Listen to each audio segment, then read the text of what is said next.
Where's the turbo?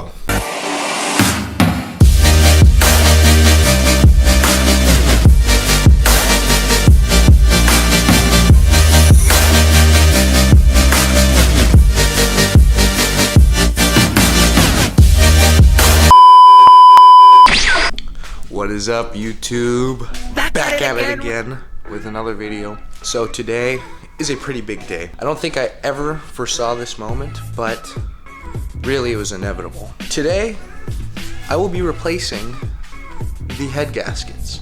And before you say anything, I know that motor is coming out and going back in, and it still doesn't have a turbo. Well, here's my logic, right? Currently, I do not have financial gains to put an STI everything in here. My logic is, it is much cheaper to replace the head gaskets, among other things, including the rear main seal. Therefore, I will be able to run on this motor much longer than I would normally. And plus, with the ways I'm treating it at autocross, I think I would want it a little bit stronger. So that is my logic, to continue using this NA motor until I can afford an STI swap. That's why I'll be showing you how to replace head gaskets, among other things. So I did make a list of things that we'll do in order to remove the motor, because we are pulling it. There's videos online, Brian's Mobile 1, showing that you don't have to remove the motor to do the heads, but he's much more talented than I am. To really clean the block, I want to have it out. Also, it should be said, when we are replacing head gaskets, you must resurface the heads, otherwise you're just doing yourself a disservice. So to pull the motor, the bare minimum that we'll need to do is drain the radiator, drain oil, disconnect the radiator hose, remove the headers, and that should be it from what I can think of. Top side, obviously disconnect the battery, remove the intake, unplug everything, remove fuel lines, that'll be fun. The big issue I think today will be the AC system. All I can foresee us doing is flopping it over.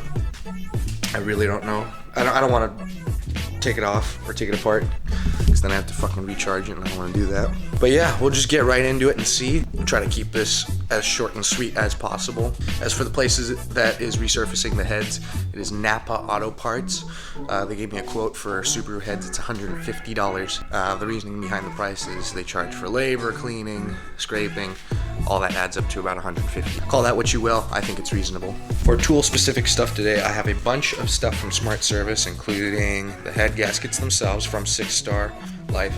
Let me do a quick talk about 6-Star Life. So, a lot of people highly recommend you do not use anything other than OEM head gaskets.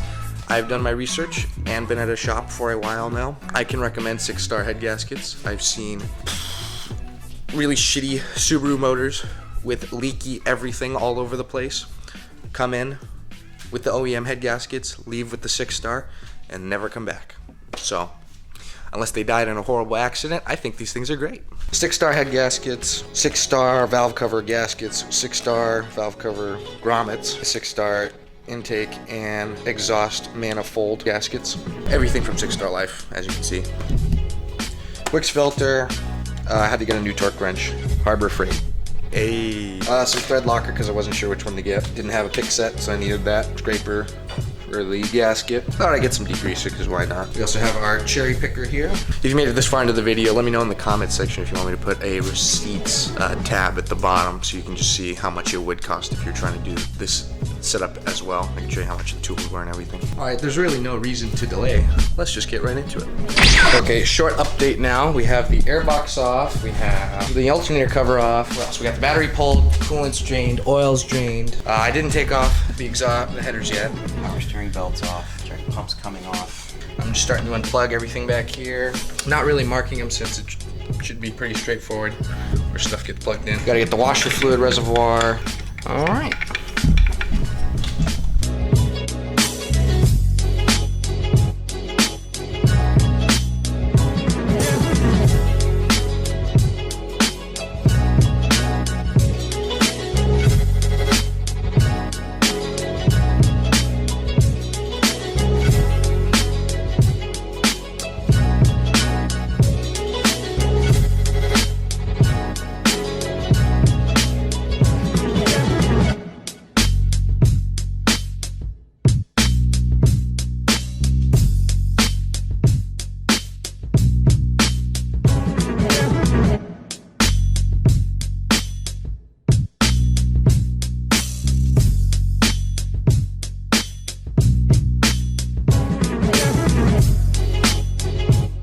Alright, so this is another update.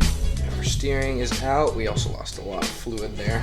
For this part of the throttle body, the actual throttle part, getting the cruise control slug out was fairly simple.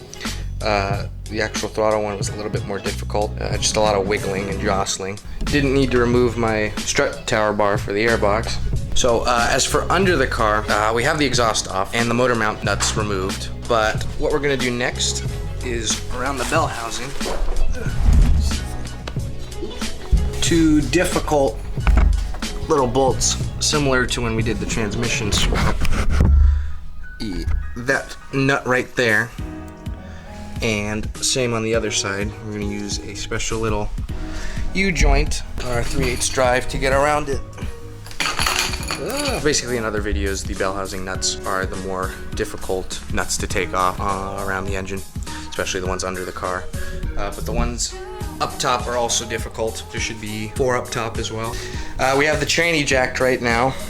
The specific point is right where the cat meets the headers. Right ahead of there is a good exposed area for the tranny to be jacked. Just jacked it enough to take the weight of the tranny on the jack, that's it. So we removed most of the bell housing bolts. The only one left is the one through the starter. So to get the one from the starter, we're actually gonna put a bolt back in and then take the starter one out. Right there. And then the motor will be out. So for this fit, we will be using that part of the bracket for the engine hoist. Similar and different on other years of Subaru, but it is very obvious that that hole is there to be yanked on.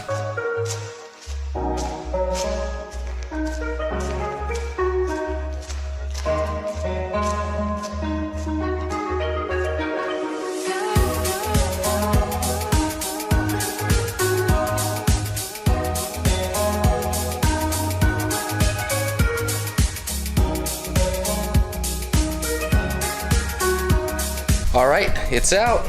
There it is. Just some wiggling and jostling. Forgot about 2 little plugs over there on the left and the heater hoses. Simple things to overlook. Woo, is that oil coated?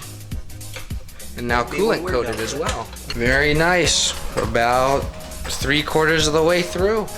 Okay, so now we push the car out, take off the main pulley, and we're considering some other stuff as well since the motor is out.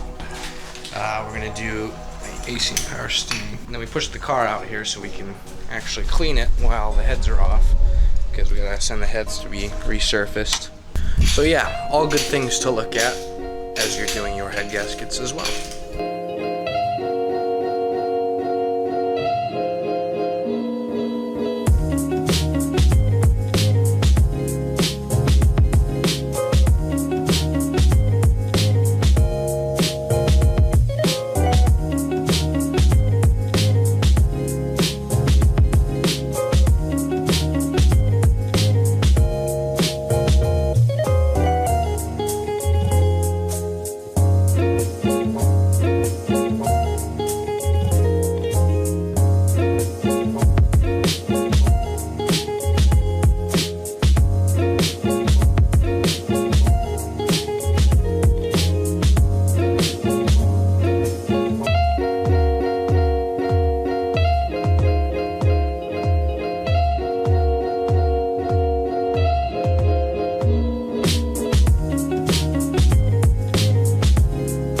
Side note, before removing the timing belt, make sure you crack the nut on the cam sprocket. Both sides. Both sides, because you can't do it with the belt off. Unless you have an impact and unless you recall how to put a belt back on, it can be a little bit time consuming. So make sure you crack those before you take off the timing belt.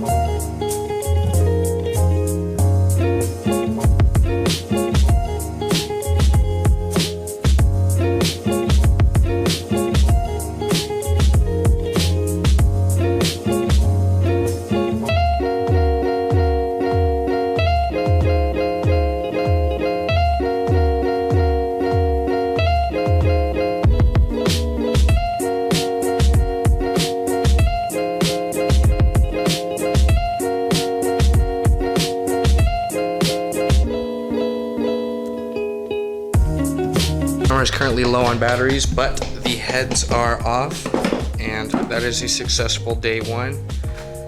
Gonna send the heads out, they'll be resurfaced, put on your head gaskets, all the whole shebang, rear main seal.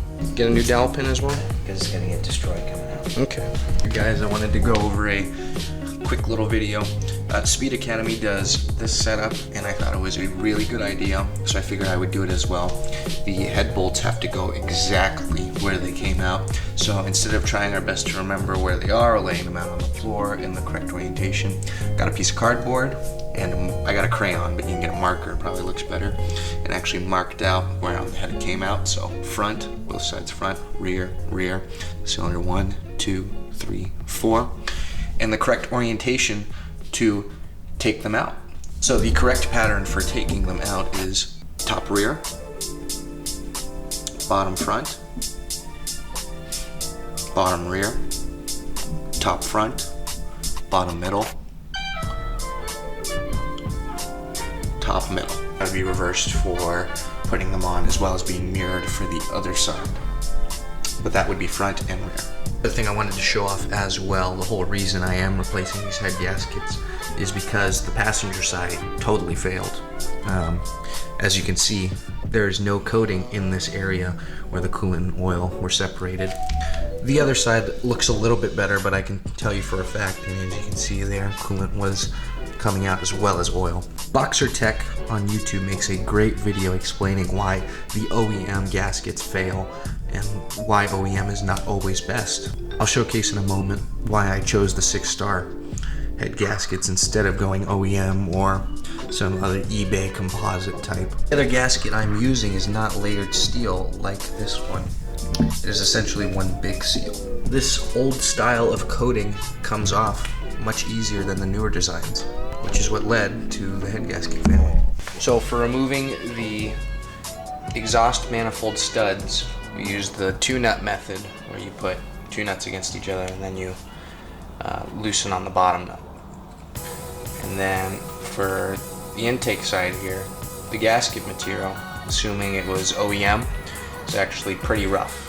You can't just start sanding because some of the parts actually got imprinted onto the head here, and so we have to scrape it off carefully scraping it off before we sand, because if you try sanding it, you're just going to get really uneven areas. Alright, so now that the heads are partially clean, we're going to send them to Napa Auto Parts to be resurfaced. I would check with your local Napa Auto Parts to make sure they actually do resurfacing. I can't confirm that everyone does it, but this is the state that they'll be going, and hopefully they'll be cleaner when they come back.